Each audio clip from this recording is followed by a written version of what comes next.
Greetings and welcome to this week's episode of the Pixel Crashers Podcast, a podcast where we discuss our thoughts on gaming news. I am Angelus de Mortiel, together with Kev the Gamer. I always forget to unmute Skype right when I introduce Kev. It's almost like I do it deliberately. Sup, Kev? I think it is deliberate. It's a conspiracy against Kev. We don't want to hear him say glorious. It's a conspiracy against my glory. We also joined by Xaiphen. Yes. And Deathshroud09, who is currently sailing across the Atlantic in his house. Yeah, it's quite nice out here, actually. It's a nice. Is the other half nice, of Ravens really still back there asleep? It's a nice fall breeze. Savagery. She's watching the podcast while sitting behind him. Good times. What's up, Rogue? Thanks for joining us here. But yeah, so John, we got a bunch of rants, and yeah, there's Sean. Where's Sean at? John Stone. Yeah, he's on YouTube. Oh, okay. I don't know why mine's not picking up the chat there. Sorry, buddy. Apparently, my chat's still broken. Oh yeah, Should I blame Morty? Yeah, there you go. Blame Morty. But yeah, so good times. Anyway, we're probably going to figure out the dealio with the chat here momentarily because yeah, it doesn't look like it's working right. So anyway, so yeah, games and stuff and things. Kev, I understand that you were playing this one game that called Gears. Yeah, it's glorious. It's called Gears of War 4. And it was mediocre. That's what I understand. Nah, I didn't play any mediocre games. I've been playing Gears. Gears at 1440p high settings on my 970, getting 80 frames per second. Ooh, it's glorious. Nice. But I heard. Well, never mind. We'll save that for the story. We actually have a news story about Gears and. I know what you were trying to do. It didn't work. Yeah, it was.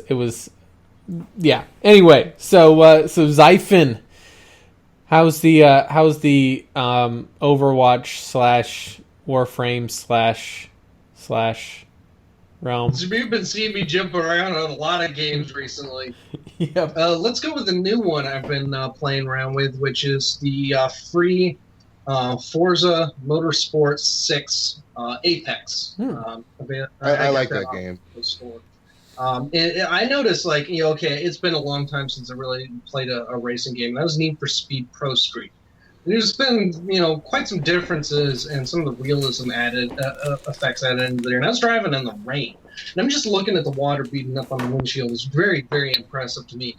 And I feel myself getting more and more into the game, and I want to increase my peripheral view, see the side mirrors on the corner of my eyes. I only got a single monitor, mind you. So I just find myself, as I'm getting through the race, I'm just getting closer and closer and closer to the screen until I realize, holy crap, I can't see what I'm doing. and now you see the argument for NVIDIA Surround / AMD Eyefinity. Or a curved screen. Yeah. There's a cost difference, but either anything like that, I never really thought about it before. I was just thinking, that's too much. I don't need all of that. And then I'm playing this racing game. I need all that. Damn it. See, the problem is, and I think this is where this is where I'm at.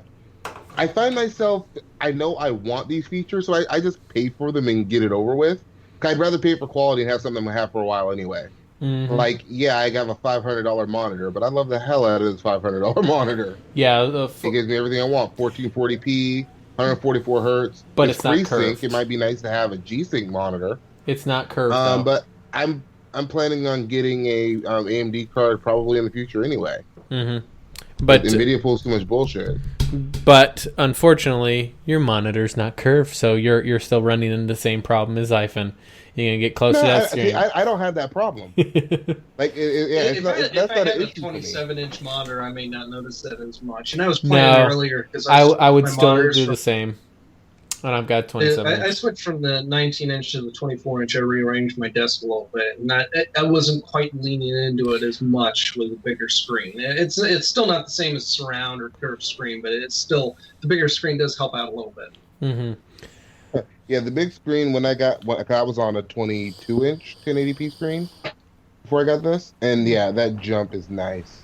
It took me a second to get used to the bigger screen too. I don't know if I'm going to have enough room for it on my desk. Did it take you a while to adjust, like it did me? Oh, for the bigger screen? I've used this screen before, so it wasn't that big of a deal. I mean, like, when I first rearranged it earlier this morning, like, wow, that thing is huge, because I had to set back on the corner of the desk away from everything else. Now that it's, like, front and center, I'm like, that's big! This is only, well, 23.5-inch screen, so 27-inch would be even more drastic of a jump. I'm like, yeah, I don't know if I can fit the damn thing here. Yeah, honestly, once I put the 27-inch in, I realized why was I ever not using this? I'm sure I'll get there eventually. That's what she said. And at this point, I have two 24-inch, a 22, a 27, and I think that's a 21-inch there. How does that work with your 650 Ti boost? Like, do you have enough power to push that and game? So here's the thing. No, my 970, I have trouble with 1080. So first of all, I'm not running any kind of Ifinity or surround. Sorry, not Ifinity because it's NVIDIA. But I'm not running like multi-monitor gaming. So you got to realize first of all that that's really the main performance factor is, you know, what is it actually having to render the gaming frames to? If it has to render it to multiple monitors, that means it has to render multiple frames of that monitor. But yeah, so that's the main thing. It's not having to do that, so that means it's not having to work that hard. That means I'm okay. But the other thing on there is that I actually have two PCs set up in here. My desktop has 3 monitors hooked up, and my laptop has 2. Plus, it's... All I heard was that your setup is extra glorious. It is. This is PC Master Race Central here. Well, it will be once you get out the 650 Ti boost. Nobody will accept your Master Race from you. Which will happen once the 1080 Ti gets released, hopefully next year. But so the thing is I also actually want to set up a capture card at some point because you know what, I kind of feel like that. Even though I definitely enjoy my PC gaming, and everybody knows this quite well, I'm not like that guy who, if the PS4 Pro really is up to par, I would get it just for some PS4 exclusives, and then get a capture card to record that gameplay. I'd do it. Believe it or not, the PS4 capture card isn't actually that bad, or the capture software that comes with the PS4.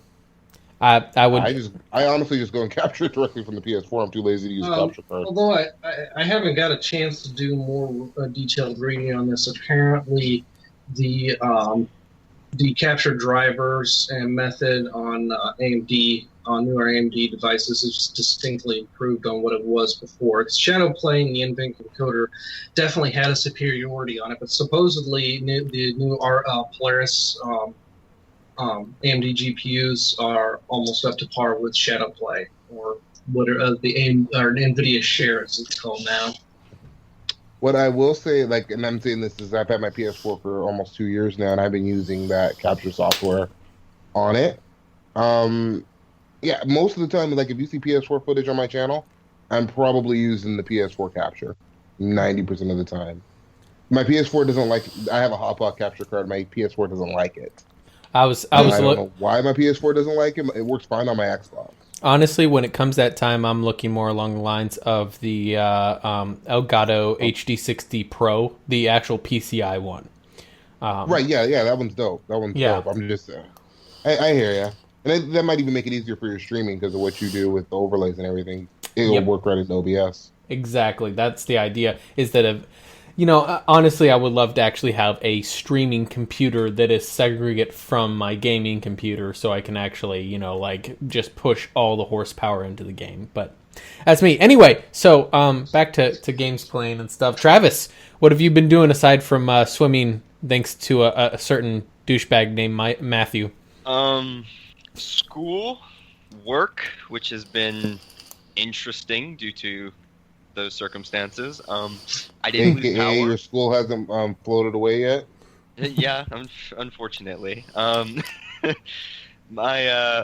power didn't go out, so Terraria, basically. We're entering into the October season here soon, so I'm getting ready for the Halloween event. Yep, I'm getting ready for the Halloween event where I can make pumpkin armor. Yeah. Uh, and Yeah, Overwatch is Pumpkin also doing spice armor. pumpkin spice. It's always pumpkin spice everything. pumpkin What's spice with y'all and season, pumpkin son. spice? What's with people in pumpkin spice? Everything Pumpkin got spice No, is that's the great. joke. Is that everything's fucking pumpkin spice in October. It's called Oh, or at least I've been calling it bandwagon marketing. Just like a If you few worked years in- ago, there was zombie everything and there's bacon everything. You know, they bandwagon. Yeah. Has anybody else seen the maple bacon flavored Pop Tarts? No, but that looks That's a fucking thing. awesome. That was a thing, yeah. Somebody brought them to work the other day. So let me see. Pumpkin spice Cheerios, pumpkin spice. Like basically every cereal now has a pumpkin spice variant. Like every kind of like cookie now has a pumpkin spice I variant. went to the shop the other day. They were offering a pumpkin spice oil change.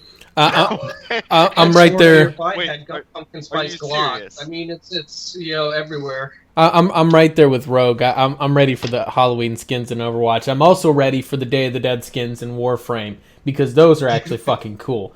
Day of the Dead skins and gears. Yeah. I haven't unlocked it yet. Nice. Yeah, like I don't know why. I actually kind of enjoy a lot of the Dia de los Muertos culture in a lot of like Latin America. I actually really enjoy a lot of that. So like sugar skulls and that sort of thing is pretty cool. Aztec influence. Yep. As It's Keith essentially was reporting, the mixture of Catholic and Aztec influence kind of meshed together. Just I don't know. It's fascinating to me. Did you watch the newest Bond film? Which one was that? The one after Skyfall. No. I think it's Spectre. Okay, so Spectre. Yeah, not Quantum Solace. Quantum of Solace was before Skyfall. Despite the entire movie itself being not like it was okay, at the start of the movie, there's actually a great an amazing Day of the Dead scene that I think you would enjoy. Probably. Just look it up on YouTube or whatever, because it's awesome. It's really, really cool. Like, it makes me want to go there. Well, like, let's put it this way. You know, when I went to see Suicide Squad, not to, like, spoil any of the story points of the movie for anybody who hasn't seen it, but Diablo is actually one of my favorite characters, and you kind of have to bear with it, it'll reconnect, because it's been doing that to me all week. Anyway, so... YouTube just went offline, too. Oh, did it? So maybe it's both. I don't know. I refreshed and it's back. Yeah, it's temporary. It reconnects in a few seconds. But so with Terraria, are they still like actively in development for that game? Travis, Wait, what did you say? is Terraria still actively in development? Like, are they still actively developing that game and updating it and that sort of thing? As far as I know, they are still putting out piecemeal updates. They just updated to 1.3.3. Mm-hmm. They added some new some updated particle effects to the winter and desert biomes, which sent people's frame rates into the gutter. That was hilarious.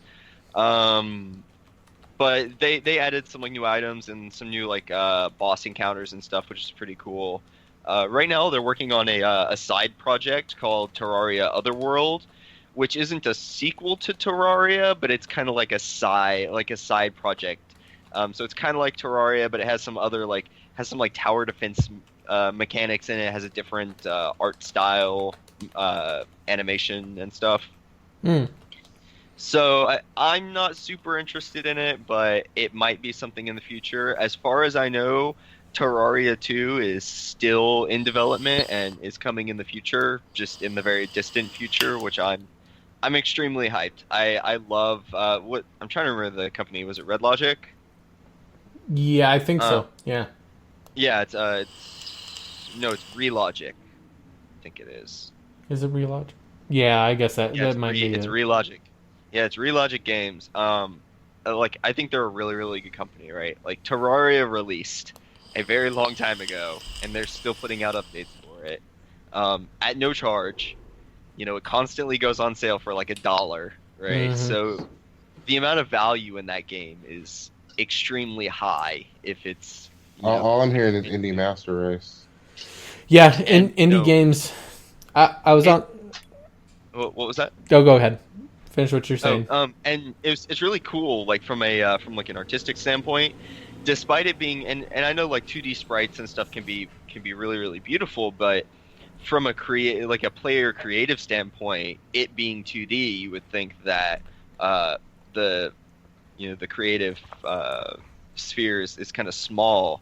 You can build some pretty cool stuff in Terraria, but the 2D of it kind of limits you. There's been some people though that are like, they put in way too much time and they're ridiculously good, but they've managed to make 3D illusions in the game and like make these like masterpieces of building that you would not think would be possible with the engine. But like it just shows how much is available to you in the game. Yep. For the very very low price of like $1.50.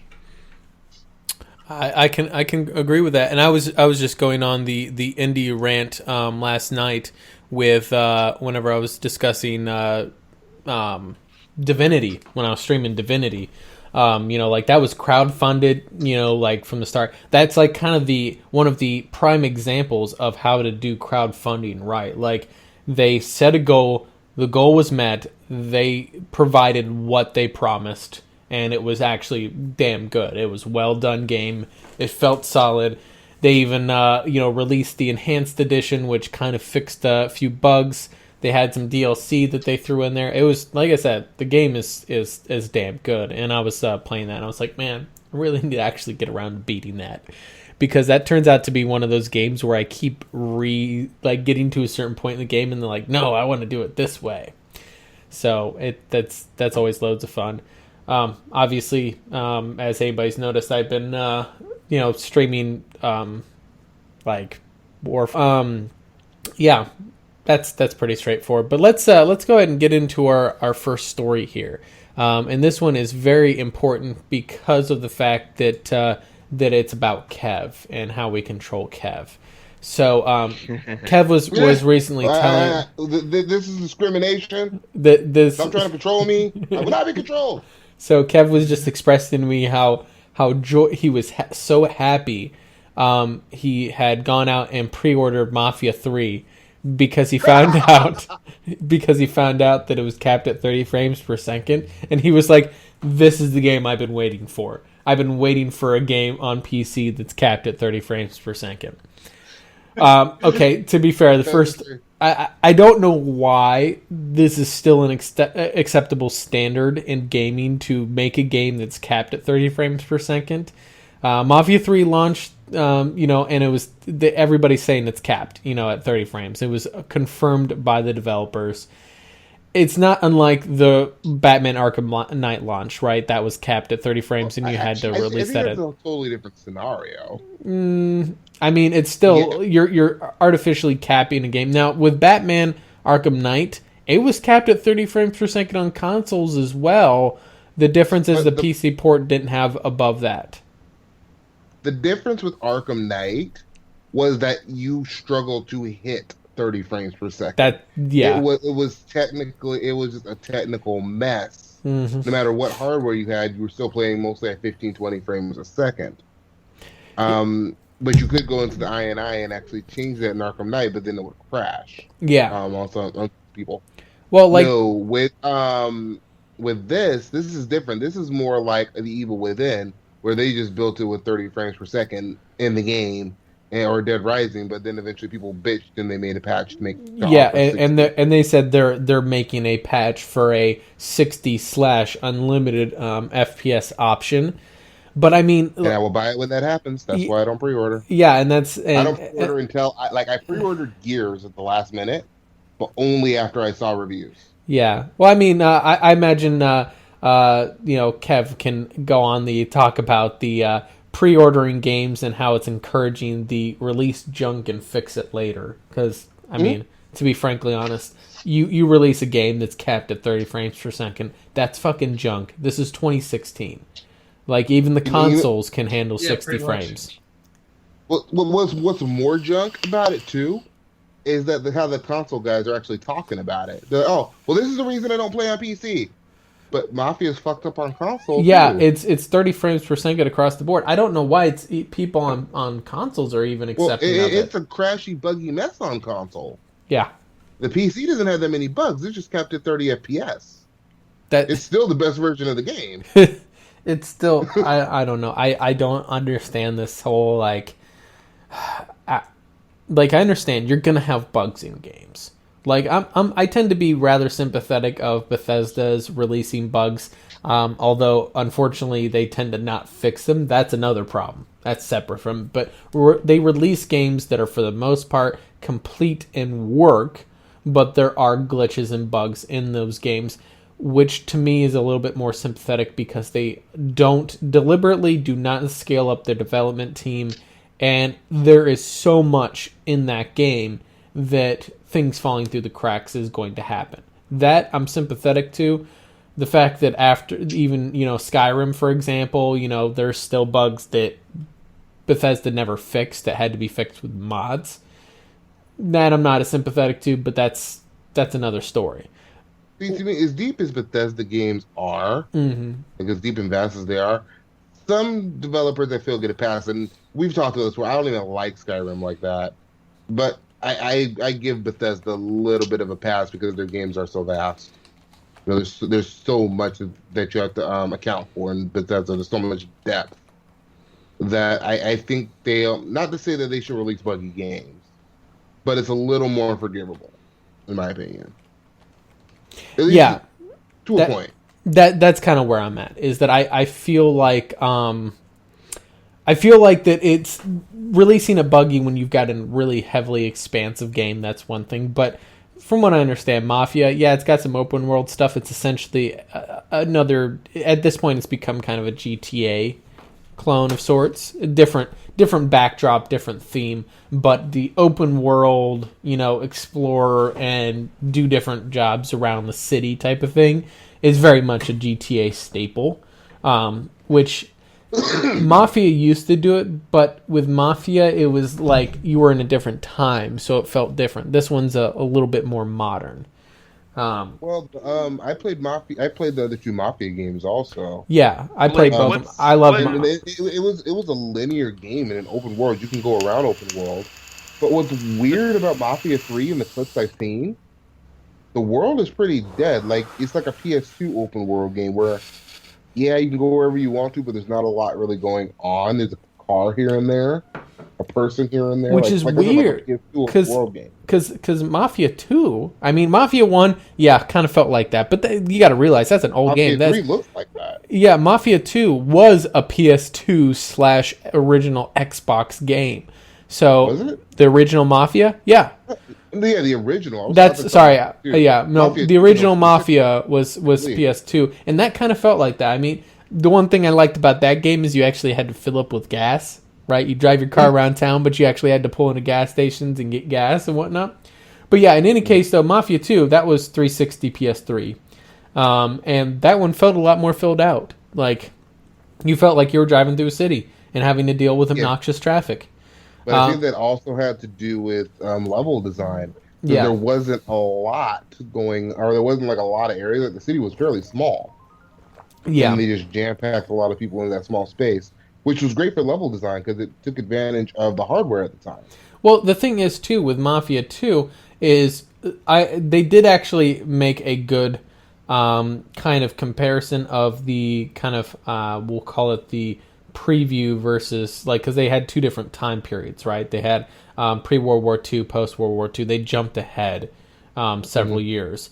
So, in the early part of the game, the town did feel a little bit more deserted, but whenever they skipped forward into, I think it was like the 60s or whatever, it felt like the city felt a lot more busy, which was actually, it felt intended to me. Like that was kind of the person who goes into prison. What was it? Shawshank Redemption. Oh, the prison fight scene with Vito. Yeah, but when he got locked. Yeah, I remember that. Yeah, but like dudes off his ass. But no, they did a good job of making the world feel filled out in Mafia 2. Mafia 1, it was all right, but Mafia 2 was kind of the pinnacle of the game design. I like the theme Yeah. of Mafia 1 a little bit better, though, because I kind of like the 1920s. If you're telling me a gangster flick, I tend to like the 1920s, 1930s Prohibition. Well, I guess 30s was I it? like the era too. I think Mafia 2 was this in the 40s. Mafia 2 50s? started in the 40s, but then jumped ahead into the 60s. Okay, so it's the same era then as Mafia 3. Mafia 3, guys coming back from Vietnam. Okay, so that's late 60s. It's in the then. late 60s. Yeah, okay. I don't know. I haven't heard enough of the story yet to know if that jumps ahead in the story as well, like Mafia 2 does. Because, like I said, that Mafia 2, you started out like it was 40s, World War II is going on. Vito goes and serves in World War II in Sicily, and so on. And then, like I said, I think he comes back, goes to prison for however many years, comes out, and it's the 60s. So that's the way they jump that time gap. I don't know if they're going to do the same thing in Mafia 3 or not, because I haven't heard enough of the story. But I thought... I hear the story for the game is actually really good. I'd imagine. I just wish that they would... I wish... 30 frames per second is just not acceptable. Not in 2016. It's sad when games like this end up in this kind of space, I guess I'd say. Like, when you ruin a great game with technical issues. Batman Arkham Knight's another great example. As much as people talk about it now, or talk about it being a technical nightmare on PC, it's fine now. It's actually mostly positive reviews now.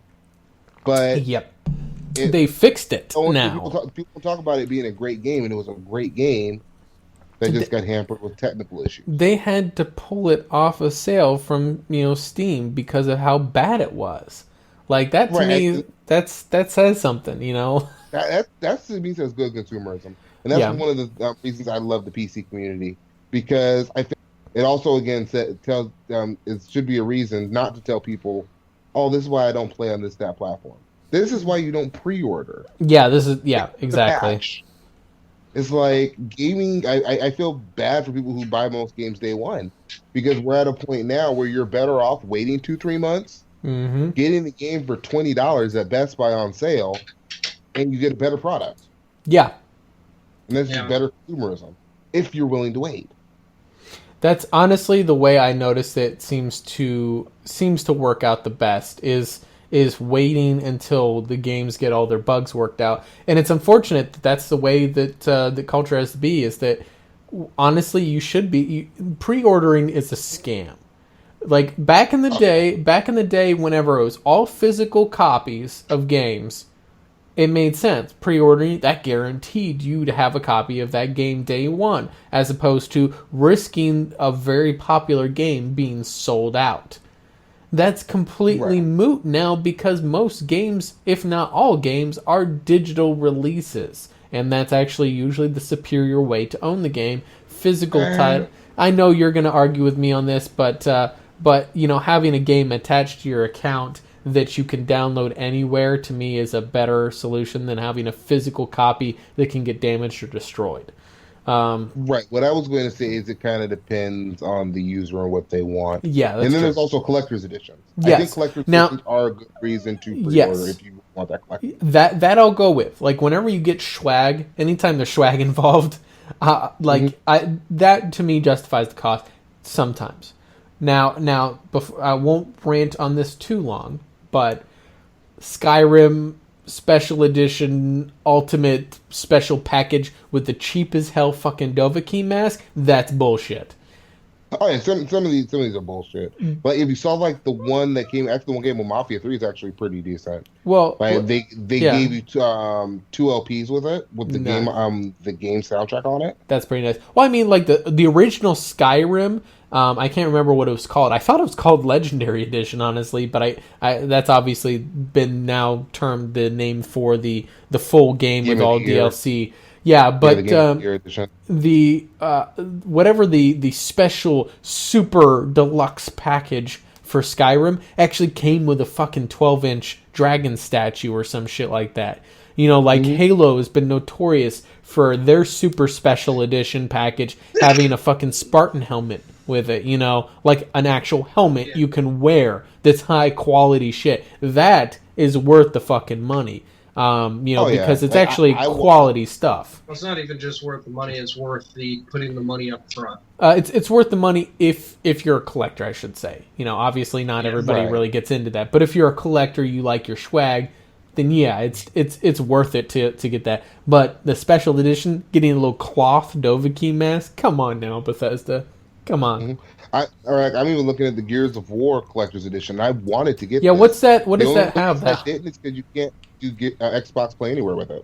Well, no, you can. Yeah, you can. It's so not with a physical copy. You have to go digital. Ooh, I thought that if you that's kind of stuck. That's my one beef with Xbox Play Anywhere. That's still an issue with the Microsoft stores. Is if you buy you buy a physical copy game for the Xbox. In other words, it's only going to play on the Microsoft system, the Xbox. So you should have a digital backup to come with it, but that's the thing. You can trade the game in, and if you trade the game in, then you're essentially just listen. That to me just seems like complete and utter fucking bollocks. They could put a digital download code in that fucking game, and it would cost them nothing extra. Because here's the thing: is that when I look at PC games, Diablo fucking 2, circa what 1998, I have on digital copy because I went to the Blizzard website. You go to their legacy games section, you input the CD key, bam, it ties a digital copy to your fucking account, your BattleNet account. Like, I don't think Microsoft has figured out how they want to work that out, though. Yeah, I think that's part of the problem. Is okay, how do we make this work and how do we make it work for everyone? I think especially with DRM, they want to be careful with that after E3 2013. Yeah, and I agree with I agree with Blight Me. Yeah, the item's value is not a given. Like, I agree with that. Like, and some of the stuff, like, after you buy it, they can become so scarce that they actually end up being worth a hell of a lot more to collectors. Or stuff you buy now, maybe a super collector's item, 10, 15, 20 years from now. What I'd like to see happen in the future, maybe, is them for these collectors, they should just give you a digital code. Yeah. Especially because it seems like they're pushing digital anyway. Don't even give me a fucking physical game. Give me the swag and give me a digital download code. Right, but then again, there's people like me, like my console games, I prefer to have console games physical. I just do. Yeah. So, so for me, and even some PC games, like if the PC version is the same price, physical or digital, I'll usually just go get the physical. That's just me. Yeah, and that's something that is a fair, and that's something that should happen. That is how the consumer market should work. You should have options. Right. Exactly, and that's kind of what I'm saying is, I want the choice regardless. Yeah, that's one thing that that could be easily implemented as far as a multi-copy effect on DRM is that key that they put in with the game that you type in to get your digital download. You don't even need to do that. Mm-hmm. They could embed that key into the disc itself. So when you load your game, it actually gives you the digital download access. Yep. They could, because of the way the systems are set up. Say if that code is accessed, then you put that game in another system, and it would render that game not working because it would read that code or that key and see that it's already in use on another account or another system, and not load the game properly. Or it would give you an option to deactivate your digital access copy of the game. Yeah, I mean, I go back to E3 2013. That's the same DRM, and I don't think that's fair to the people who play on console who don't have a PC, where that digital download would benefit them. Yeah, that takes away the power for the consumer on the console to trade that game. Well, yeah, and that's why I say it's as I said, you don't want to mess over the console guy, but you don't want to mess over the PC guy. Well, no. Here's what he's saying is that you get the digital download is tied to your account, but the physical game is not. Yeah. Right. He said no. If you put the game the way I said it the first time was the wrong way to do it. I gave two conditions. The first condition is the wrong way to do it. The second condition would be the right way to do it. Whereas you have that key that's embedded in the game, and it gives you access to the digital download. However, it is only available on that system that you register that with. Yeah. If that gets, and then you'd have to, like, say, if you sell it off to a friend or something like that, or a resale store, they would have to verify that has been deactivated from your account. More or less making good on the game is good, or if that game gets loaded into another system, you lose access to your digital. I you don't feel necessarily like have to have the game in there.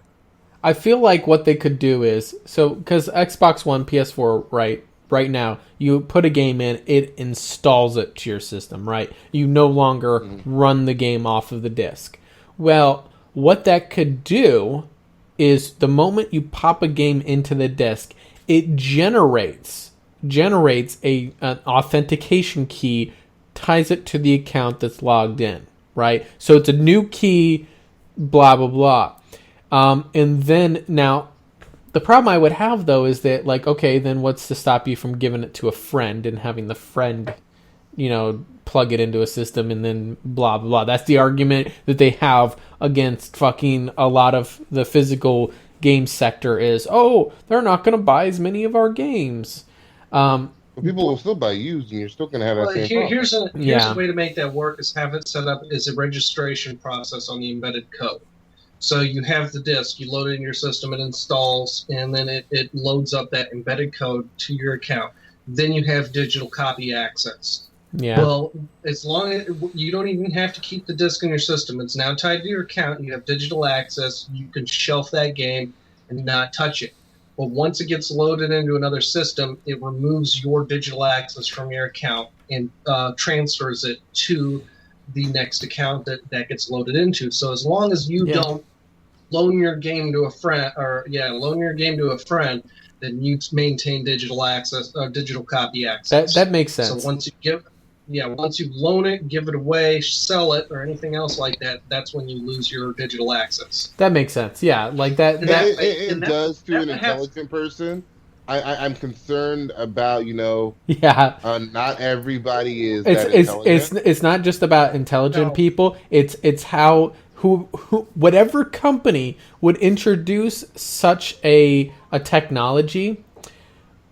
It's the main thing that would happen on there is that you would run into the people who are opposing that technology, like another company with a competing product, who would then release marketing material that slanders it, that paints it as something else.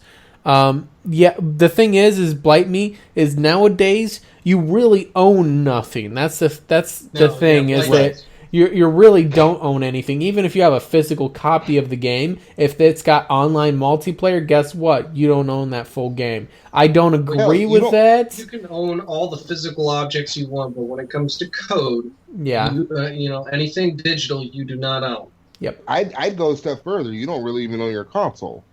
Yep. Because if you want to, say, play the newest game, you might have to have the newest version of PSN, we'll say, for example. Yeah, or and Windows, you whatever. You have to deal with Sony and their bullshit. If Sony wants to lock out your console, they can do it. Yep. You're half right on that. On the software side of things, which, of course, the software is needed to run the hardware.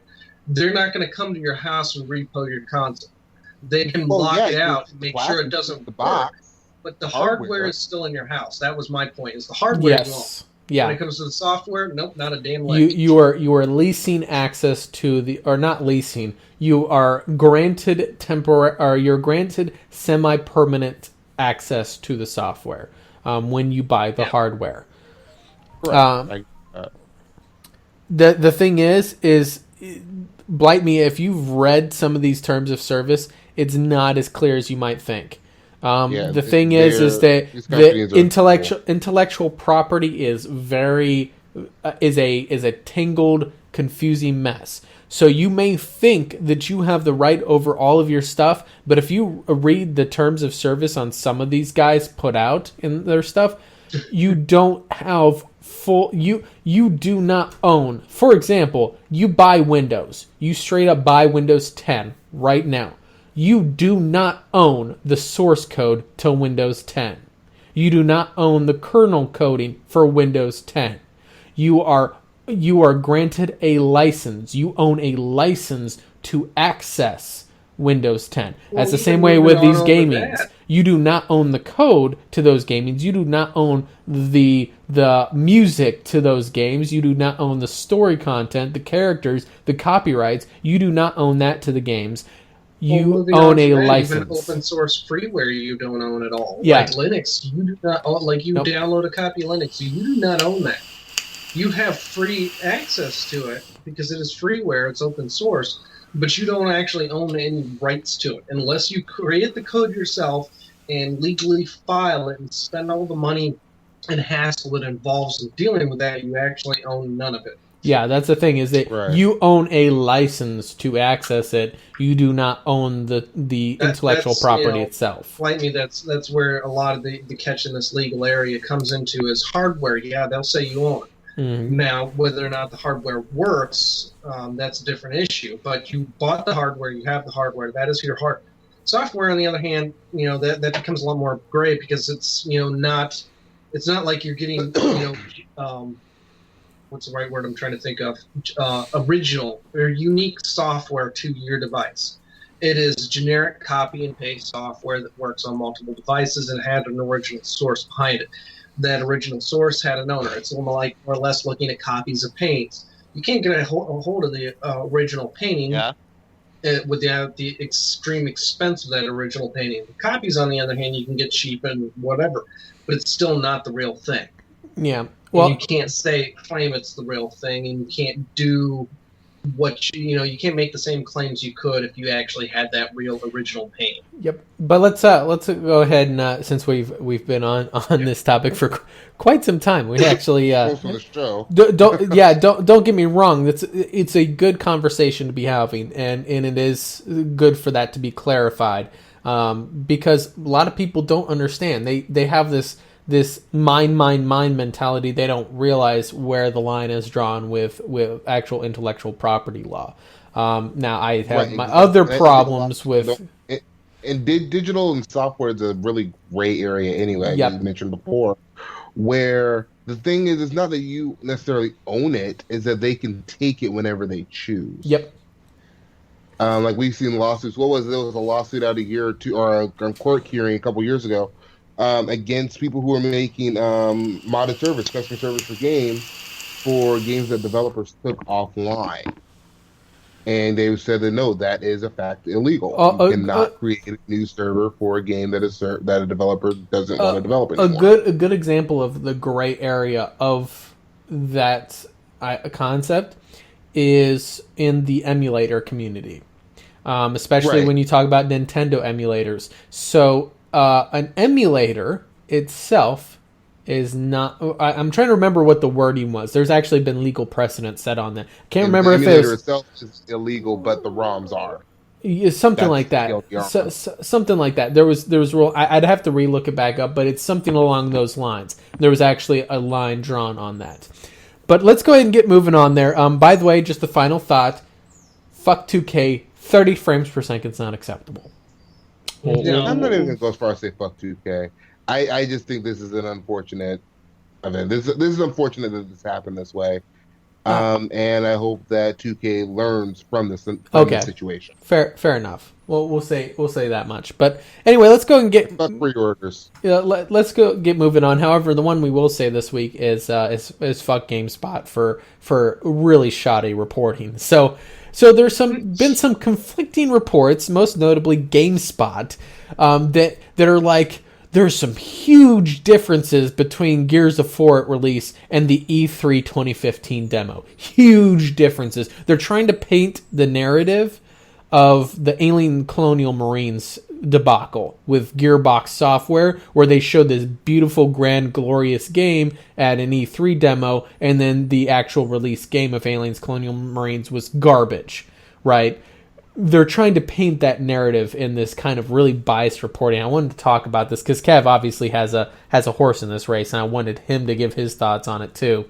But horse in what race? 'Cause I played Gears? Yeah, because you've actually played Gears, you have hands on with it. But the issue that I kind of want to point out though is Digital Foundry, the guys who actually made a comparison video on this particular level that was in the E3 demo. They were just kind of objectively reporting, here are the differences.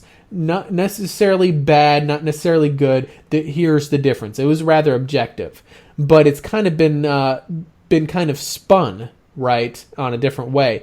And I guess the problem I have is that from what I actually looked at the footage, honestly, the finished game looked pretty damn clean. I guess that's where I wanted Kev to hop in on here and say, like, have you really noticed, like, has the game been feeling pretty solid to you that of what you played? The game's glorious. I'm jumping back and forth between my Xbox One and my PC. The game feels great. It looks great. I haven't gotten to that exact point. I think I'm like just before it, because that's basically I'm on that estate where you see the flip at without spoilers. I'm trying to not spoil anything. Yeah, I'm there, but I haven't gotten to that part. But from what I can see, the game looks good. The game is clean. It doesn't look like gritty like Gears does usually, but that's kind of the whole game. The whole game itself. It doesn't look gritty like the older Gears games. It looks like a very clean, modern game, but it still looks like Gears. It's hard to explain. Yeah. But if you look at some game clips, you'll probably see what I mean, how it's just a lot cleaner than the older Gears games. But I don't see anything here, and I hate to say it, but this is one of those times where as much as the Xbox community, especially on YouTube, has been crying media bias, I kind of see it in this article. Yeah, I really do. It is. And I've been one of the people that said, no, there is no media bias.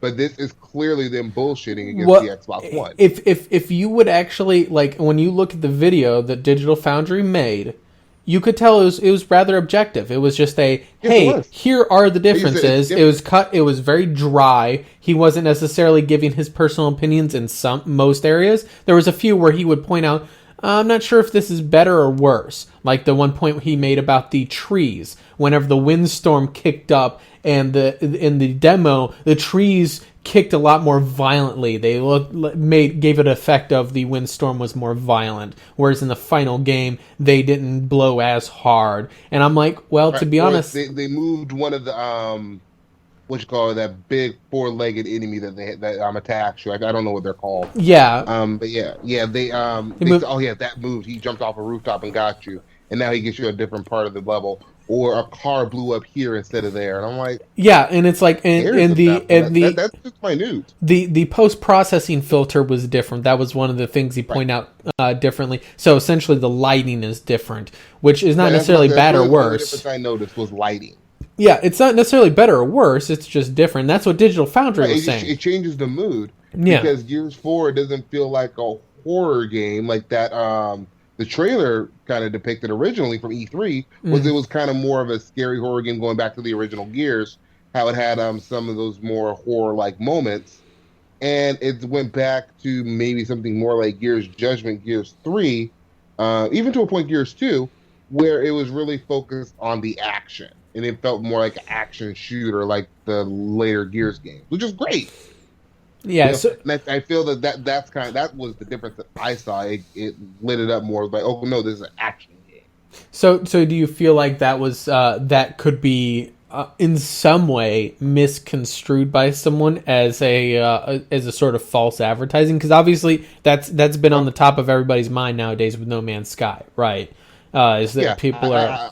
I honestly feel like Matt Padgett at GameSpot is full of shit. Yeah. So that's the writer of the article. He's full of shit. That's kind of how I felt when I read this. I was like, what are you talking about? Like I felt like I was reading an article about alien colonial marines, and then he was just subbing out that name for Gears of War 4. I don't know. Yeah. You got Sean or Travis. Did you guys get a chance to read the article, look at the footage? Or I know Travis was busy taking his morning swim in the North Atlantic, but. I don't know if you guys had anything to add to that. Backstroke? I didn't get a chance to look at the video, unfortunately. So I can't claim on what the differences are. But, having dealt with It's mostly about the reporting. That's the main focus of this here. Was like, did the reporting seem biased to you? That's kind of where I'm looking at it. Is like I said, I read this and I was like, so what is being painted here? What is being tried to be? What is the purpose of this article? And then I read through it and I was like, okay, he's pointing out these big differences, as he actually quoted saying huge differences. And then when I actually read, I'm like, these are mostly just artistic changes. And Digital Foundry, that's what they were saying is, hey, this is just mostly artistic changes. You know, it was like, oh, there's a lighting is different in this area. Well, that was just an artistic change. You know, and it was like, there's not really, you know, that's mostly it. It's not like Aliens Colonial Marines where you're being shown this glorious game, and then when you get it, it feels like you're playing on. And while I haven't seen the article and stuff, like there is honestly a bit of an argument for like lighting changes and stuff. I like to put forward like Dark Souls 2. Like as much as, you know, it's an okay game, and as much as Major, you know, he always said that, you know, the multiplayer was so much better than Dark Souls 1. Like the lighting changes in the game from the footage we were shown previously kind of really threw me off and decreased my satisfaction with the game after I bought it. Because I was expecting a much darker dark mechanic driven game than I actually got. Yeah, I'm gonna throw it out to Blight Me on there before we go too far along. Blight Me, listen very, very carefully. This is very important that you understand that when a developer is going on multiple TV programs to talk about the features that are going to be in his game, that is advertising. That is marketing. Sean Murray went on multiple TV programs. He showed game footage. He talked about features in the game that were not in the final product. That is patently false advertising. That is not fucking gray area. They falsely advertised the game. Yeah, so he lied. He straight up. It was Peter Molyneux all over again. I don't think he's a bad person. I don't think he was trying to deceive people. I think it's Peter Molyneux-itis, as I call it, where he was so excited about what could potentially be in his game. He was just kind of talking about things that were not necessarily fleshed out. Like I said, if you go back and look at Peter Molyneux's interviews for his Fable games, the guy talks so much shit.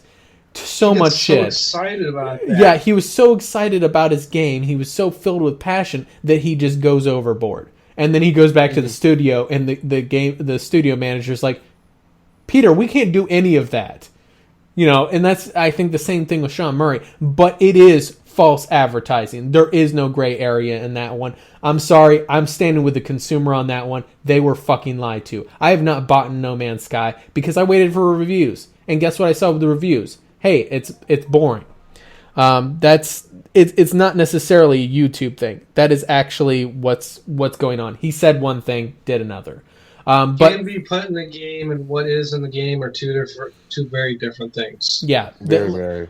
But it would be one thing if like consumers just misunderstood. Mm-hmm. But no, he's saying, like, for example, oh yeah, there's multiplayer in the game.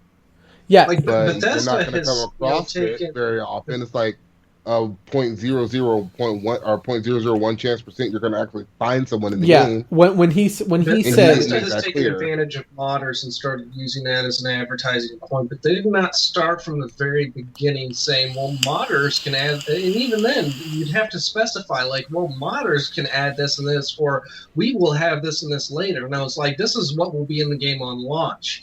That was the real issue. It's not like not what can be or eventually will be. It's like this is what the game is, and it wasn't.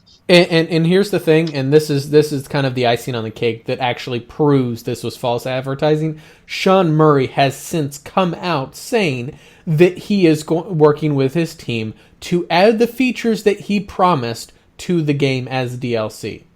So he has actually admitted. Not necessarily, not necessarily paid DLC. He might give it as free. Okay. I'm just saying as additional content. The point of the matter is, he said that he's going to try Yeah. to add what he promised to the game, What? in updates. Yes. So that is not. That's the thing, is that he has admitted that he overstepped. So it's there's no question that it's not internet anger or whatever. I'm sorry, that's fucking consumerism. It's when you promise something, you deliver on something.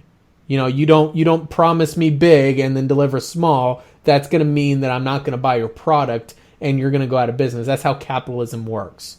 Right, and I see him. He's saying, we have this big sky theory, but that's the way business works. That's customer service. Yeah, I'm sorry. This is under promise, over deliver. Yeah, that's the thing, is that you are going miss out on. You are going to find a very and way under deliver. Yeah, like you're going to find a wall here, because I have a lot of friends that are game developers. I know a lot of game developers from some big studios. That does not mean that I am going to give a studio a free pass whenever they fuck up.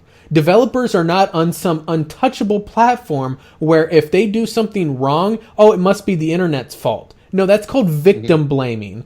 That's one of the actual true examples, because that term gets thrown around in a lot of shit that it's not. But whenever you blame the internet for... That is the internet mentality, though. Yeah. Oh, something wrong, blame the consumer. Yeah. Mafia 3, we were just talking about that's a perfect example.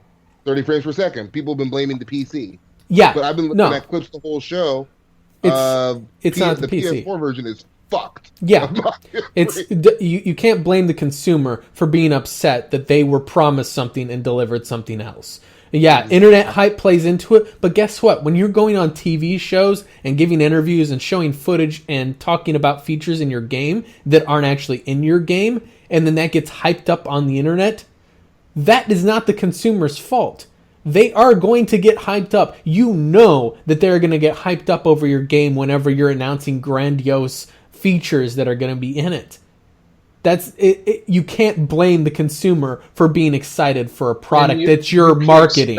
You can expect an equal amount of backlash on the difference between the hype and the actual product. Yep, it is equal opposite reaction there. If you hype them up with all these false features, they turn out not to be in the game. Guess what? There's going to be heavy fucking backlash once it releases and they're not there. And that's what happened with No Man's Sky. That's how the system is supposed to fucking work. That's how capitalism works. People get pissed off, shit changes, and guess what? The next guy that releases his game, he's going to be a little bit more... Sean Murray's going to be, I guarantee you, a little bit more careful about the shit he talks in the future. Because he knows that, hey, I can't do that again. Right. Now, or even you think about the consumer has to learn, but I think developers have to learn too. Think about this, like with Mighty Number 9 and the issues it had. Yep. So now the next guy that wants to crowdfund a game, even if he did a big legendary game, people are going to remember the Mighty Number 9. Yep. I don't know if I want to be part of it. The only thing I'd say in contention of that situation, and granted, and this isn't even a matter of empty promises or particular issues when I use this example, is if there's no money involved on the consumer side of the game, then the consumer does not have a right to complain. And if it is actually free to them, like say, okay, you look at Halo 5. It's available on console. Part of the game has gone to PC. Now, there were no promises made that the whole game was going to become on PC right away. If there were, there'd be some issues with that. But even still, what has come to PC is free. So even if they said, we're going to bring Halo 5 over to PC, and they're like, here's just Forge. It's still free. See, you can complain, but you can only complain as much as I'm going to disagree with that one on there, because here's the thing, is that even if you get a game that's free, nothing is free. Nothing is free. There is a cost somewhere. There's someone paying a bill, so therefore it is never free. Like you look at Warframe, it's a free-to-play game. No, there is money going somewhere. Even if you don't spend a dime into Warframe, you still are the consumer of that game and still have a right to point out inefficiencies in the game. Just because I don't have an actual monetary investment into something does not mean that I can't point out whenever it's doing something wrong. I'm going to take it a step further. Killer Instinct, another game on PC that's free to play. I bought the character pack, so I have all the characters. Mhm. I can't install the damn thing right now. Every time I try to, I get an error. And it's a Windows Store error that I'm just not sure how to fix, and I can't find any troubleshooting steps for it. Because I can't access the files for the game, and it tells me I have to go into the files and do something to the app. But it is a Windows Store issue. I have every right to complain. Yep. It's a free product, but I bought content for that product. Well, even if you didn't buy the content, if you were not able to install it, even though it's free, and it won't let you install because there's an issue with Windows Store, you still have a right to complain. Like, you're being denied access to that through a bug or a glitch or some other such problem. That's still something. How are they supposed to fucking know there's something wrong if nobody complains? Even if it's free, you know, like. Well, yeah. Well, see, you have to understand that too. It's console logic. You just know. I didn't say there was no right to, or there was. Am I wording this in the right order? I didn't say there was no right to complain. I just, was trying to put out the significance behind it. Yeah. Because you don't have control with money. Yeah. The product was, the product did not have cash, payout from the consumer's pocket. So the only leverage that you have is complaint, which is a lot less significant to the developer or publisher than actual money. Now, that's a good point. Money talks, and if there's not money being exchanged, you have less control. That is a good point. And while that is true to a point, how much influence do you have over a publisher once you spend your money, or if you don't buy the game? Well, like if you're not a customer, if you're not supposed to buy the game, then they don't give a fuck. No, once they have your money, they still don't give a fuck because they already have your money. See, that's the thing, is that's a very foolish publisher, because here's the thing, is that there's a whole thing in the business about market or building your brand, right? That's one of the key things. Like, for example, everybody always looks to Call of Duty or Mario or games like this, these juggernauts in the community. That's how you build a brand, right? You deliver, like with Mario, you deliver consistent quality, whatever your opinion of the game. Mario games have been of good quality over the years. Like, you develop those games that have consistent quality to them, and it builds that brand name, so the next time a Mario game comes out, people know, oh yeah, this is going to be of this level of quality. I know what to expect with it. And therefore, they will be more likely to spend their money if that's what they're looking for. Whereas if it's an unknown, this is a game I've never heard of, I might be a little bit more hesitant because I don't know what to expect. So whenever you're a publisher, you want to build that brand. You don't want to be like, I've got your money, pff, fuck off, I'm going to Jamaica, bitches. That's right. Not the way they want to operate. They want to operate. That's how you end up in a situation, say, with like a game. I'm going to use Sunset Overdrive as an example. Game completely flopped, even though the developer is well known, particularly in the PlayStation community, for creating great games and great content. But on the Xbox side, like, we don't really know these guys. We're not sure about these guys, and they skipped out on it. And Insomniac, they make great games, and Sunset Overdrive's fantastic. See, I wish it sold better. Actually, I think it would have sold huge numbers if it was a PlayStation exclusive. Yeah, and now Blight Me uses the example of Sonic. See, Sonic was used to be quality. Yeah, it used to be Sonic quality. Was quality up until Sega sold. Yeah. When Sega sold, that's when Sonic went to shit. And that's the thing, is that now very few people will want to buy a new Sonic game. I mean, they could advertise on the nostalgia thing and try to hook older gamers that played Sonic back on the original Sega Master System or whatever. But the truth is that they have lost a huge amount of their credibility because they've put out console, after that, like, nobody trusts them anymore. Mario, on the other hand, I know it keeps disconnecting. Although it's been less frequent now. I toned down the settings a little bit, but still, the point is that like with Mario, when you look at Mario, they've consistently been keeping up their thing. That's why I use them as an example. Zelda's another example. Nintendo does well with their brand building. I don't like the company. I think they're skeezy bastards, but they know how to brand build, and I give them credit for that. But yeah, aren't most companies scheming bastards though? I mean, yeah, let's be honest. It's been on my shit list for a while. And I've been no stranger to war. I think a lot of people are forgiving them. The marketing deals, for example, with Arkham Knight, where they, and I was actually saw a video where I didn't notice this before, where they blatantly sped up the video for their GameWorks video. So all you had to get to play at a silky smooth 60 frames per second. And shout out to Gaming Ethos. He actually had a video out. He put this video out like 2 years ago, and I just now getting around to seeing it, where they actually sped up the video, and you can actually hear it in the audio because he sounds like Alvin and the Chipmunks, where you can see, okay, they sped up the game to make it look 60, but they knew before launch it was a mess and didn't say anything. Yeah. Or with the issues with the GTX 970. So I'm very squeamish about NVIDIA right now. Mm-hmm. Well, and I mean, yeah, and the thing is NVIDIA has made a lot of anti-consumer moves, and I own a NVIDIA card. Guess what? I'm not going to fucking, stop myself from bashing the shit out of them. They make some really, really shady as fuck moves. Hey, guess what? Right, I have a 970. Yeah. Xaiphen has a 960. Like, we all are NVIDIA users. Yeah, it doesn't mean that we're going to fucking defend the company. Like, I'm sorry. Right. Like, whenever...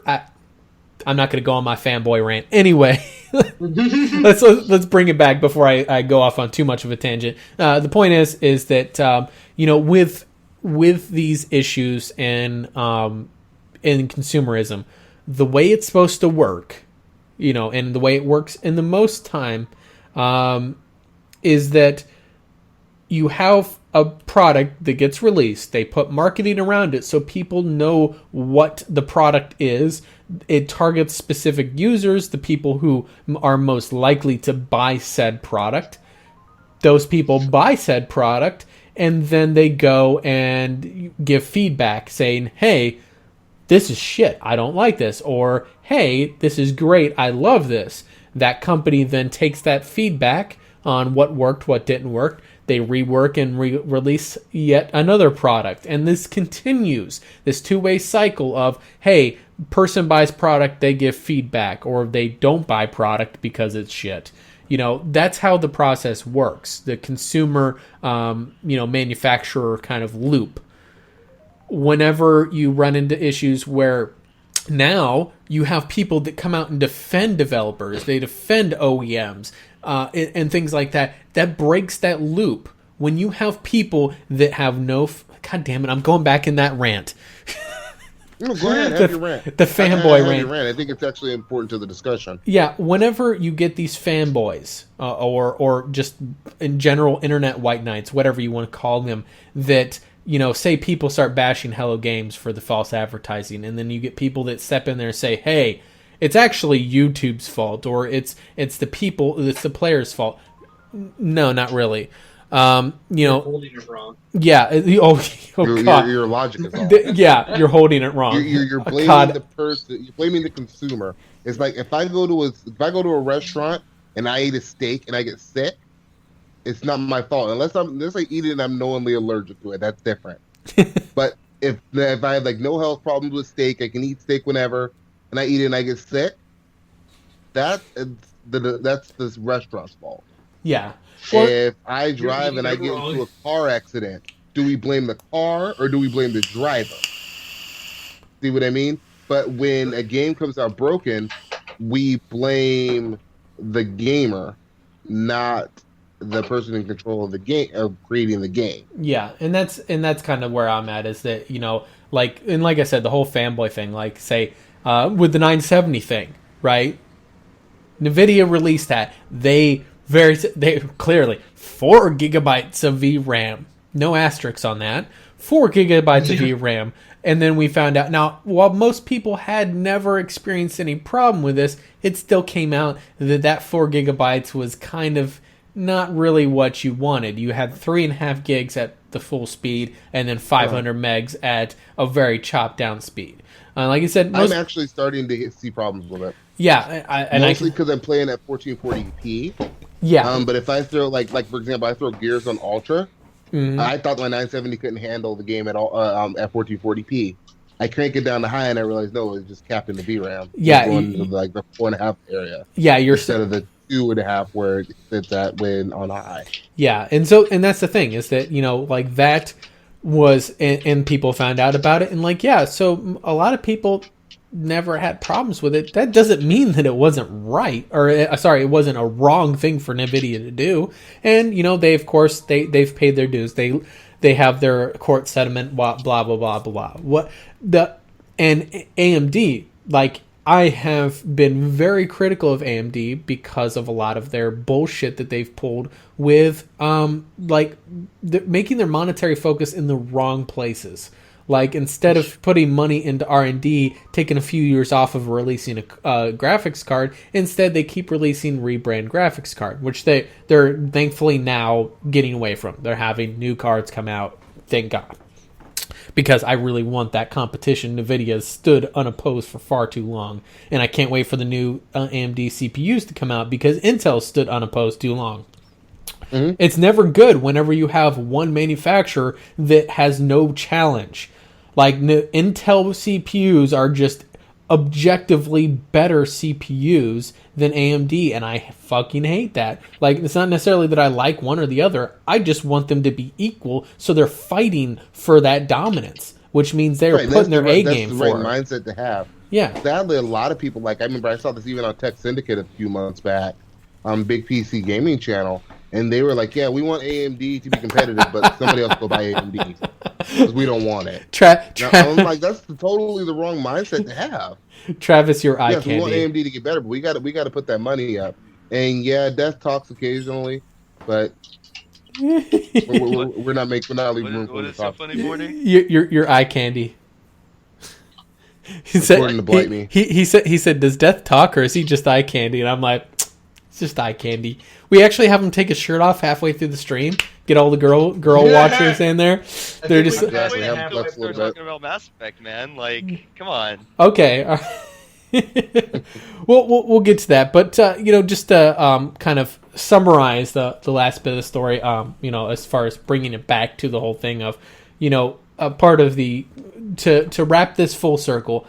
Part of the issue I see with this broken system where people are blaming the consumers on it also ties into the media and their really disgusting reporting habits. Like, games reporting has no standards anymore. Like, this guy can go and he's not even creating his own content. He's not even doing his own research. He's looking at a video that Digital Foundry made and reporting on it.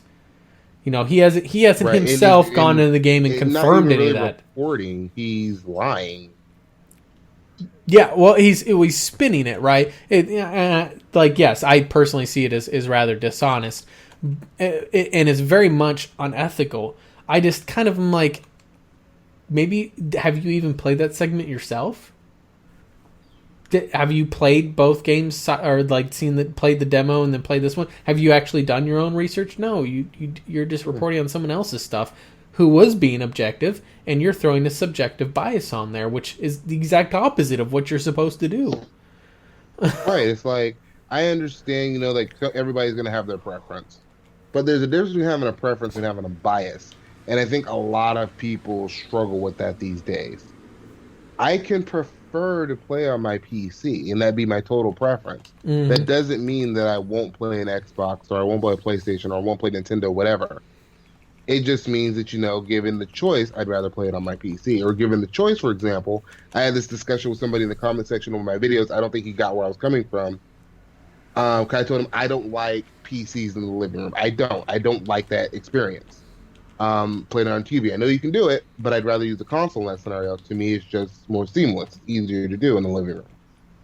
And what I told him is, I prefer to play on my Xbox over a PlayStation.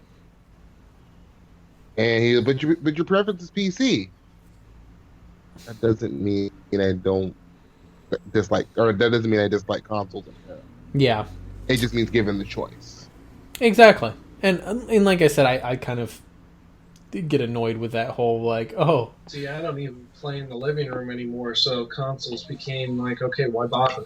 Most we were doing is watch Netflix on it. It was not worth keeping that around. I got a Fire Stick. Does the job just fine. Takes up a lot less space. I got some money off of selling off my old console. Bought PC parts. Worked out. Yep, and I've got a Chromecast that does the job that my console was doing. Although I still have my console somewhere. I can't remember where the hell it's at right now. But the power supply blew out on... It's sinking. Power supply blew out on it. the aftermarket guy, obviously was not as good a quality as the original, but it got me a few more months of playing on 360 before I made my full conversion to PC. So, in any case, let's go. I see Deathshot on the Xbox 360 every so often. Yeah, he's usually watching Netflix. I see him gaming. He's gaming. But yeah. Anyway, let's. Is somebody using? Whoa! Wait! Is somebody using my Xbox Live account? Because I have not played a game in a very, very long time. Damage control. We need to talk about this after the stream, Kev. Yeah. Well, yeah. Exposed. But let's get going into our last story here and kind of talk about BioWare and stuff. So BioWare gave this kind of chat. By the way, Travis, according to Blight Me, your playing of Hello Kitty Island Adventure is not considered gaming, according to him. But you say that now, and yet one of my favorite games on the Xbox 360 was Viva Pinata. That game is actually surprising. Like, honestly, people can diss it all they want. That game was fucking fun. It was a sim game. It was so much fun. It was Sims with pinatas, and you even had to encourage them to get it on. Surprisingly dark. Yeah. It's surprisingly dark. Whenever your pinata eats the other pinata, it explodes. It attacks the other pinata, it explodes, and then it eats the innards. Yeah. Good reference term. I like that term. Surprisingly dark. It's a kid's see game. If I can find more situations where that applies. That's like homicidally delicious. Yes. But in any case, so NYCC is going on. New York Comic Con is going on this weekend, and there've been a few games interviews. Most of them have been like, "Hey, so what's it like making video games?" I think we understand by now what it's like to be a developer.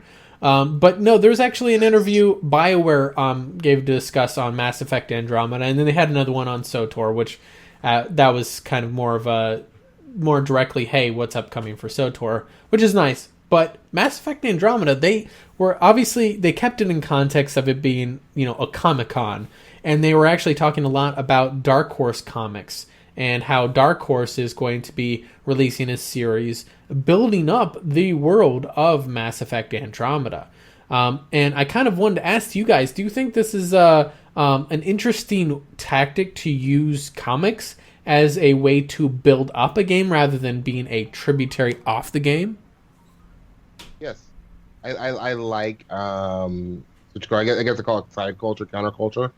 As part of building a game or even building a movie. And I'll use an example for me. I've said this on this channel. I love the Ninja Turtles. Mm-hmm. I've loved them since I was a kid. I'm actually reading the IDW comics right now. I'm almost current. I'm like each of the 50, and there's like 60 of them, so I'm really close. And I like it because it adds to the world, adds to the adventure. It gives you more time with some of your favorite characters or in a world that you may like, whatever. Yeah, but and I see no reason nothing wrong with them doing that with Mass Effect. I want to read. I haven't read any of the Dark Horse comics, and I really want to. Especially, I heard the one where they used to lead up into Mass Effect 2, where you first meet Miranda. I think that one's really good. Well, my point is, kind of how they've been using this. Is like a lot of times you'll get, comic book tributaries off of an IP. Like, for example, the Riddick comic books. Right, mm-hmm. You had Pitch Black come out first, and then I think the actual comic books didn't come out until after Chronicles of Riddick. And you had a bunch of media spring out of Chronicles of Riddick. You had comic books, you had anime, you had a video game. A surprisingly good video game. It was actually a damn good video game. That was actually probably my favorite story. The first one, not the second one. I didn't play Dark Athena, so I thought it was just a reboot of the actual Butcher Bay, but I don't know. Well, some people claim it is, but I think it's supposed to have its own story. Yeah, but in any case, though, Butcher Bay was actually one of the best stories told in the Riddick universe to me. I loved it. Yeah. Like that game is a summary of why you never ask what's the worst that could happen. because it inevitably is going to get worse. But yeah, in any case, so that's tributary content, though, right? You had the main IP that established the characters, established the universe, and then you had these tributary comic books spring off of it. Whereas if you picture Andromeda as being its own new universe, because I guess new galaxy, but whatever, and instead of the comic books springing off of that, instead the comic books are kind of acting as the forebearers. They're the harbinger of Andromeda, so to speak. They're building up the world. They're paving the way for the game first, which is not new to Mass Effect. Like you said, there was the comic books released leading up to Mass Effect 2.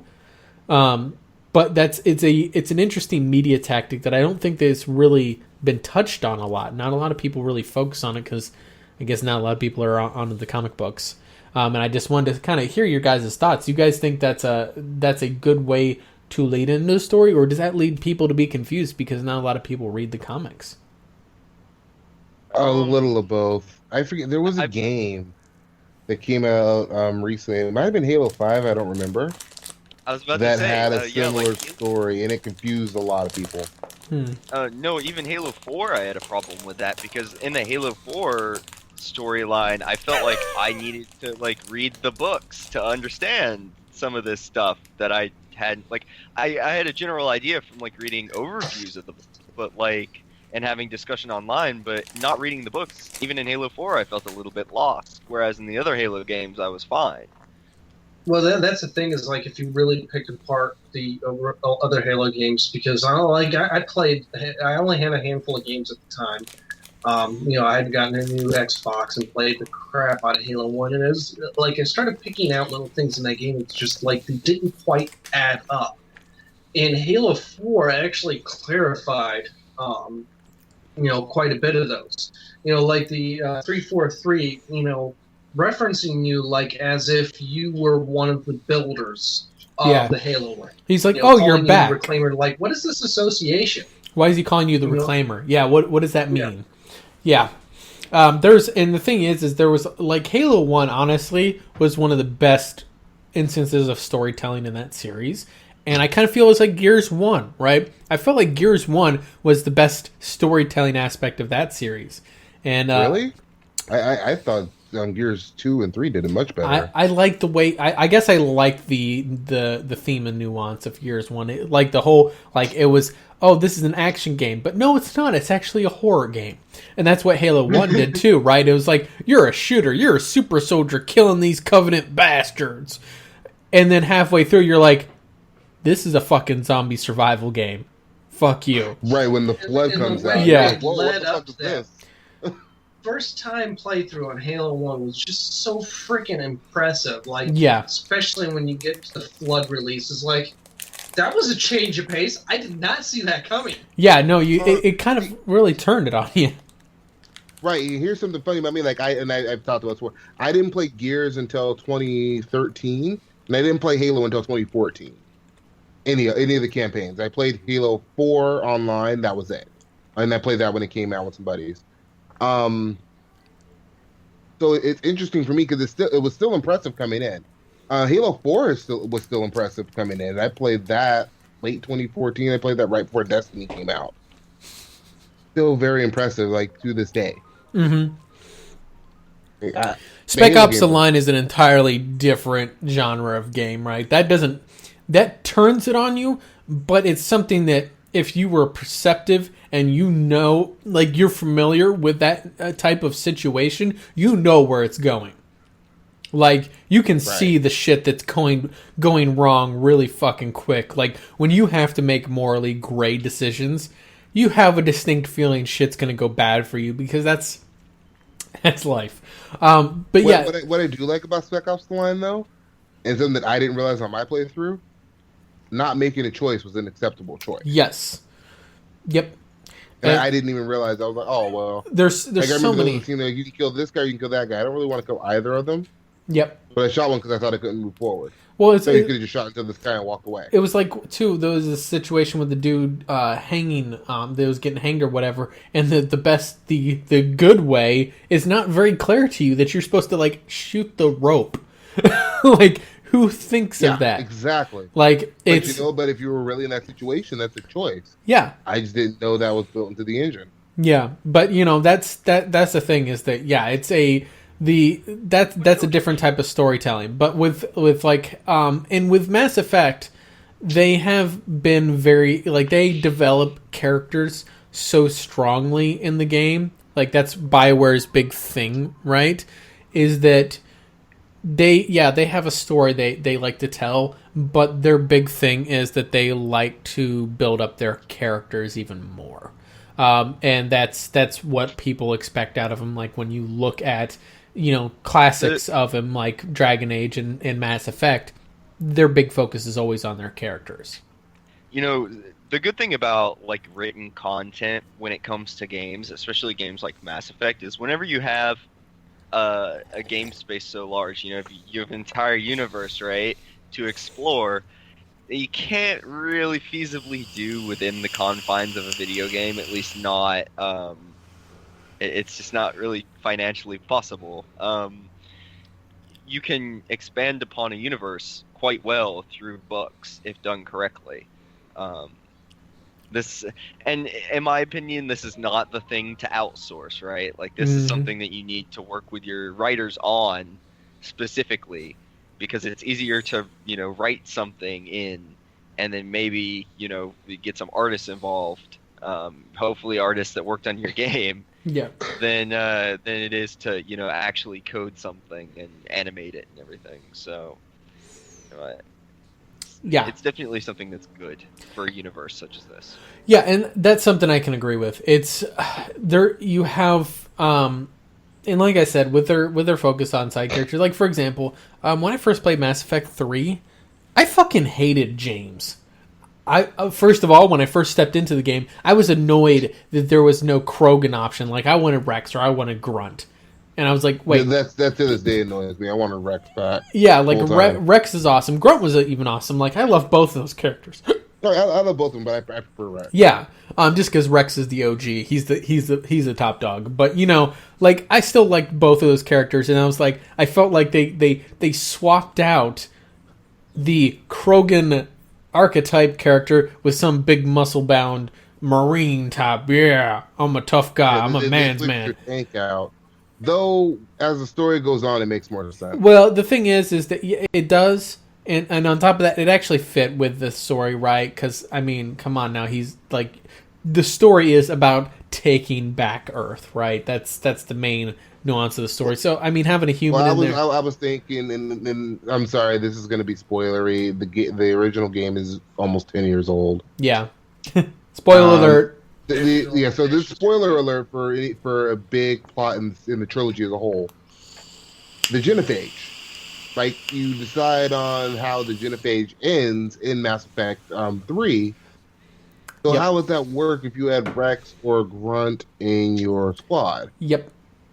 Like, actually, if you choose to destroy the genophage, Rex actually finds out and tries to kill you. Not just that, the way they handled it, I kind of agree with. Your starting crew that you start off with in that game, right, is Ashley and James.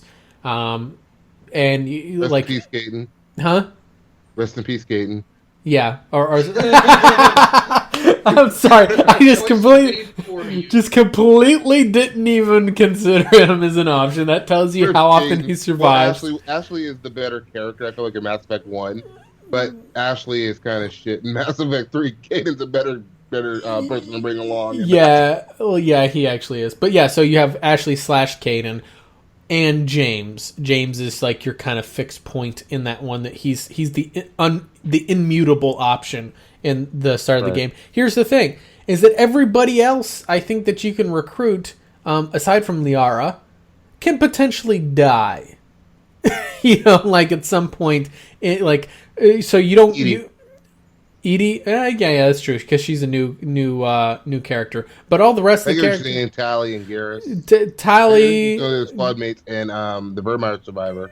Yeah, well, I mean, like, yeah, so it's the Vermeer Survivor and the new characters introduced and Liara. Those are the fixed points in those games that they can't die. But Rex... No, the Vermeer Survivor, you can kill them, and they're in the Cerberus attack on the Citadel. They're in the standoff. You can choose to shoot them, and they will die.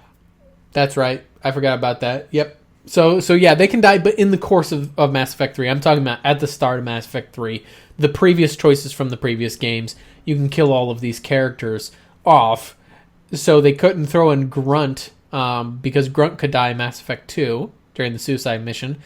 They couldn't throw in Rex because Rex can die on Vermeer. So by the way, guys, spoiler the fuck out of everything. Yeah, they can all die. So you couldn't have a Krogan option there because what if they were both dead already? Now having them as a stand-in, as a side character that you interact with in the game is easily swappable. Like if Grunt is dead from the suicide mission, hey, guess what? He just doesn't show up in the places he normally would. You get some random Krogan. Yeah, if Rex isn't dead, you get that douchebag other dude that I tried to never His have. brother. Yeah, whatever the fuck his name is, I never liked him. I always I headbutted him at every chance just to show him how much of a bitch he is. Yeah, a fucking human just showed you up. What? But the point is, though, is that they have still where I was going with this whole thing was to point out that they have all these really strong characters, and with James in particular, I hated him when I first played the game, but then I went back and actually read or watched the little anime thing about him. I was like, you know what? I kind of feel like I respect him a little bit more. I wish I would have seen that coming into the game so that I wouldn't felt like he was just this random unknown Chachi douchebag that I had to cart along with me, who always like managed to get himself killed by fucking the little. Yeah. Did you talk to James? Yeah, I did, and he tells you that story. Of course, he doesn't go as into depth about it, but he gives you kind of the meat and potatoes of it. Yeah, he gave you his rendition of it. It's interesting though to see the actual story and then to hear his rendition, because obviously what they do good at BioWare is, or at least they did for that game that was good at BioWare, is he gives a little bit of a spin on it, like someone normally would when they're telling a story. It's not exactly as it happened. So, I don't know. Like I said, seeing that anime as a backdrop kind of helped fill out his character a lot more to me. And I feel like they're doing the better thing now by giving us the comic books before the game releases, because then we get to see these characters that are going to play a big role, and whenever they make a decision, it's going to make more fucking sense to us rather than, why the fuck do they do that? I just hope they don't Dragon Age it as much as I love the Dragon Age IP. I do prefer the Mass Effect trilogy. I'm not even going to deny that. I don't want it to become one of those things like Dragon Age where it's a constant ongoing story. Your characters, they can't come back. You can't bring them back. It's like, we're not going to go back and play Hawk. We're probably not going to get to play, I forget what the character was in the first game, but you're not going to go back and play them again. You're not going to be the Inquisitor again. Maybe that's why. I can't remember what the hell their name was. Maybe that's why you can't play them again. Yeah. Well, no, I just don't remember what they called you, because they never called the character by a name. They called him the Warden. That's what it was. You're just the Warden. I love Blight Me. Xaiphen, touch your face if they're forcing you to do this. We actually have him captive. We actually have him captive. He has gunmen pointing guns at him. So Blight Me, don't make him do anything that would get him hurt. I'm just kidding. Exactly. Anybody who knows me better, I'm a better shot than those gunmen are, so you don't gotta worry about that shit. I find myself now, even though, I find myself now getting excited for the new Mass Effect game, despite at first, I will think you be ascending finally to get this Mass Effect game? I mean, of course, but the thing is, I played Mass Effect 3 and stuff, and it was fun, and it was just there were enough problems with BioWare that it's just I was kind of tired of it, but I'm at the point where I'm kind of excited to see what they come out with. I am very cautious, and I'll explain why. Right. Because the team who's making Andromeda is not the same team who made the trilogy. No, most of their, not even slightly. Almost all of their guys, original guys, are gone. All of their good writers are either gone or on other projects. Like Drew Karpyshyn is on SWTOR, which is why SWTOR is having like the Knights of the Eternal Throne looks fucking glorious. And guess what? Thank you, Drew fucking Karpyshyn, for making SWTOR great again. Hashtag SWTOR is great again. Hashtag make SWTOR great again. Yes. But it actually already is becoming great again. So that's the thing, is that, like, unfortunately, I feel like a lot of their star power, if you will, is largely fading away. Like all of the carryovers on the games that we remember most fondly, like Dragon Age Origins, Mass Effect 1, Jade Empire, like those sorts of things, Knights of the Old Republic, obviously, they are largely gone. But right. And that worries me about Andromeda too. I'll admit, like, I kind of see it now when Casey Hudson left. Yeah. Even though I made a video damage controlling. I see it now. This is something to definitely be concerned about. Well, my most major concern is the political agenda aspect of it, and I've made this comment before. Please, for the love of fucking storytelling, do not do the whole politically correct checkbox where we have to have a character of each of these self-identified labels in order to make sure that we're appeasing a lot of the political people environment. No, make your fucking game however the fuck you want, and stop pandering to fucking political groups, the loud minorities out there, like the whole. You know what's funny? What's funny about those two is the same people who get mad about, oh yeah, you don't include everyone, are mad that Mafia 3 has a black lead in it. Or mad that the Battlefield 1 campaign has, for one section of the game, a black soldier. And it's like, I could give a fuck less. Like, black, white, woman, man, what, gay, straight, whatever. Give me a good fucking story. Give me good gameplay. Don't have to, like I said, one of the biggest things that was an instant turnoff for Dragon Age Inquisition was the force-feeding creme bullshit of like, hey, it's great you have a transsexual person. We don't need to be force-fed. This lesbian, it was not a big deal. Like, of course, if you're playing a bro-shep, and then you try to flirt with her and she kind of, turns you off of it, yeah. You're gay, you're not my type. I mean, if you know anything about Shepard, like that's kind of a big warning sign there, because I mean everybody wants Shepard. Yeah. So here's the thing: there was already like Drake or James Bond. There was already signs though. There was already signs whenever she commented that she thought the voice of Edie was attractive. So you already knew.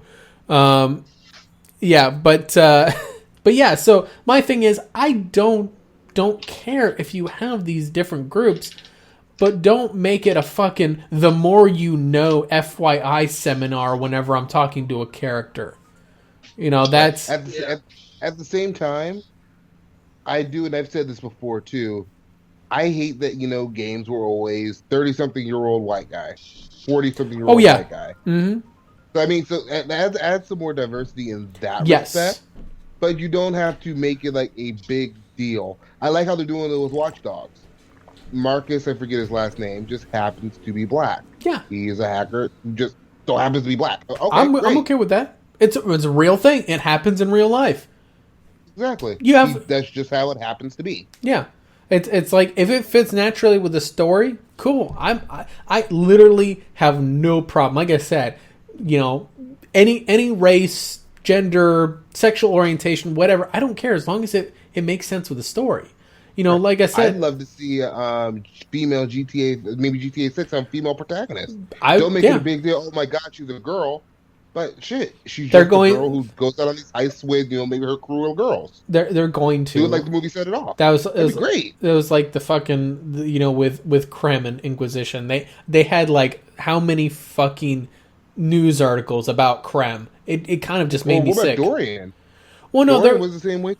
Dorian was like the gay stereotype, which that kind of annoyed me too. Is like you literally had every fucking stereotype of a person. You had the angsty lesbian. Right. Mary was definitely worse. I'm not saying otherwise. Yeah, well, actually, there was another character in Assassin's Creed 4. I think about her name was also Mary, and that was bad there too. But at least with Assassin's Creed 4, they didn't make it blatantly obvious.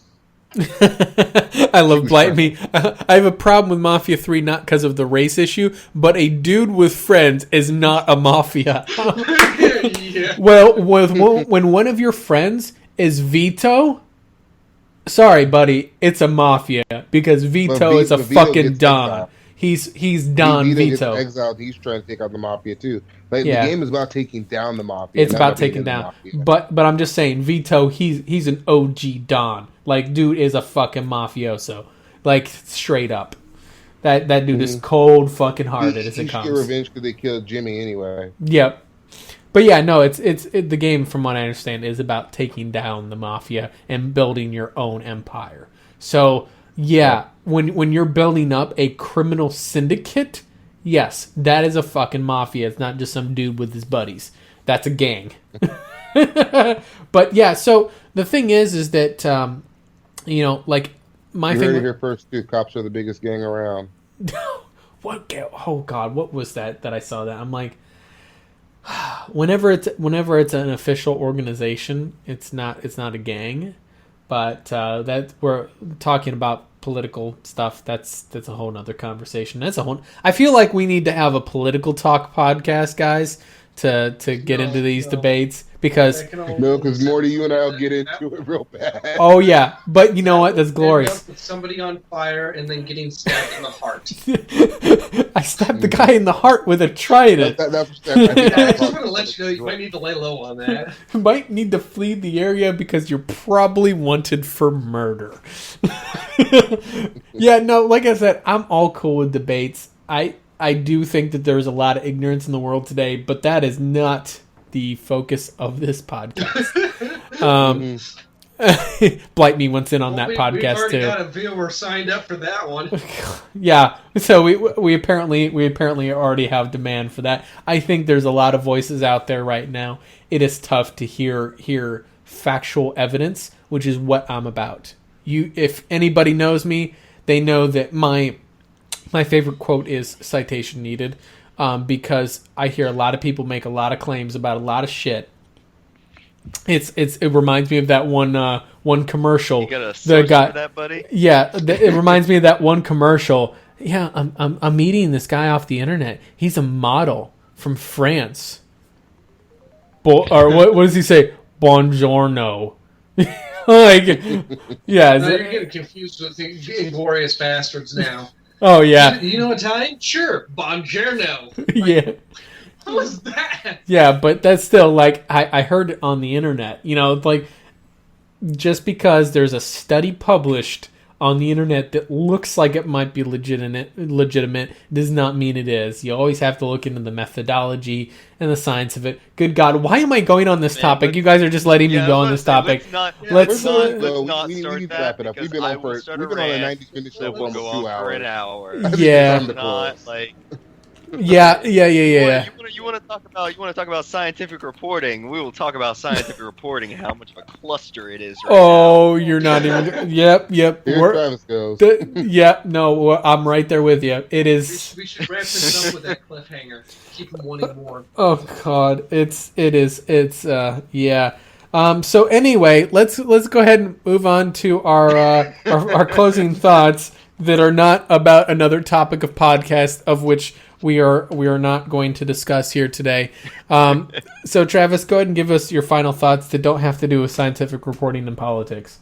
I need to go and find some articles, because as much as I like tech stuff, that's not where my brain is at right now. So it's difficult for me to argue and talk about resolution and graphics. But is your brain on flotation devices? Because you're going to need one in about 10 minutes. benchmarking. But there's there's certain games like indie products and stuff really have been interesting me recently because I have a lot of indie games. Some of them that I've played, most of them that I've not, but I do plan on playing. I'm not that guy that just buys indie games and then never plays them. I mean, you just build yourself like a nice little $350 rig. Throw in GTX 950 in there, you'll be good. Yeah, so even wait for the 1050 to come out next month. I do have a question for you, Travis, in our closing thoughts. Has your house reached the Bermuda Triangle yet?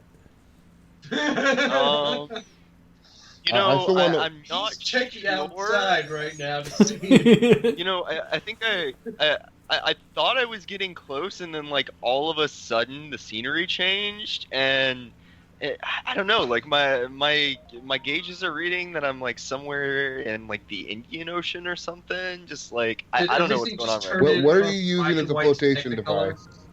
Oh, he's using magic and hopes and dreams. He's using his hopes and dreams of getting a desktop one day. Well, that was actually the humble bundle is glorious. That's the one good feature of my toaster. It doubles as a flotation device. Or is it device of mass death with electricity and water? Something like that. But how you look at it. Yep. Out of the hole. Xaiphen, final thoughts? Final thoughts. I do games. Work on computers. I do have video channels. I have Xaiphen on YouTube and Twitch. I've been kind of trying to do a little bit of streaming. The biggest thing is I'm unmotivated to stream or put up videos. So people, come watch me. Make comments on my existing videos, channels, whatever, and I may actually do more. Yes. That's always a good motivation. It makes a lot of sense. Yeah. I'm kind of maybe get you on some of my streams, maybe get some people to jump in with you there. Yeah. Because I do streams, and Morty was talking about we need to work these out. I was looking at what games Morty streams and what games I stream. I don't even think that's going to be an issue. But because Morty's playing a lot of MMOs, RPGs, and Overwatch. I play a lot of shooters, just straight up. Streaming is he forgets that one of my main stream. I got to do it from home. I can't do it fly. Xaiphen, if you could throw some links in the chat there, so that way people know. But yeah, so the thing is that while Mass Effect 3 multiplayer is in my rotation, I do mix it up a lot more. But Kev, don't want to take away from your spotlight here, buddy. Give us your spiel.